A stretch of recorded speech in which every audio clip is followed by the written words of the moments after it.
ఇంతకుముందు చూసుకుంటే ఒకటే సీటు ఉన్నది, ఆ సీటు కాస్త ఇప్పుడు 8 సీట్లుగా మారిపోయింది.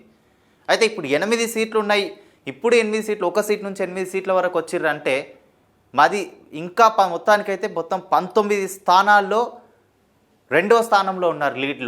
రెండో స్థానంలో లీడ్లో ఉన్న క్యాండిడేట్లు ఉన్నారు 19 స్థానాల్లో తెలంగాణలో చూసుకుంటే. మరి రెండో స్థానం వరకు వచ్చారు అంటే నెగ్గినట్టే కదా.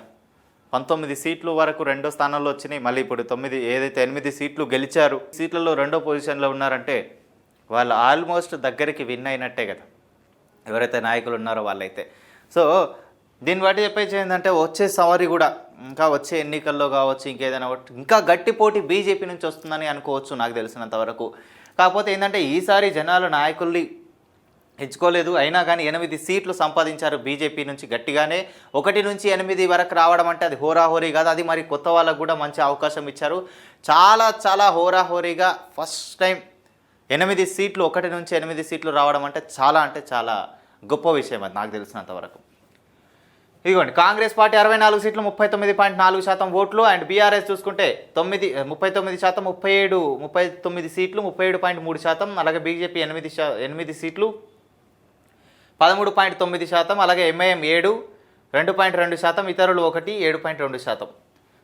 అయితే కాబోయే సీఎంపై కామారెడ్డిలో విజయం సాధించిన రమణారెడ్డి ఇది ఒక హ్యాట్రిక్ అనుకోవచ్చు. తెలంగాణలో మొత్తం చూసుకుంటే ఒక హ్యాట్రిక్ అనుకోవచ్చు. ఏంటంటే నాయకులు కార్యకర్తలు నిరాశ చెందొద్దు, ఈ ఓటమి కారు స్పీడ్కు బ్రేక్ మాత్రమే. కేసీఆర్ నాయకత్వంలో ప్రజాసేవలో దూసుకెళ్దాం, అయితే ఎక్కడ కోల్పోయామో అక్కడే నిలదొక్కుందాం.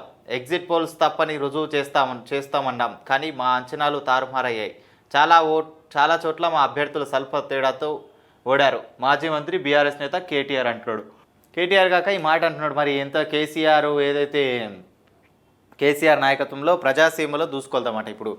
ఇప్పుడు అపోజిషన్ పార్టీలో ఉన్నాడు కాబట్టి ఈయన నాయకత్వంలో ప్రజాసేవలో దూసుకోబోతాడంట. ఒకవేళ ఈయన గద్దెమీన్కి ఎక్కింటే, ఇప్పుడు అద్దెలో ఉన్నాడు, మరి ఇప్పుడు కూడా మూడోసారి ముచ్చటగా గద్దెమీన్కి ఎక్కింటే వచ్చి ముఖ్యమంత్రి సీట్లో ఈ కేటీఆర్ కూర్చునేటోడు. ఇప్పుడు ఏంది మాజీ మంత్రి అంట,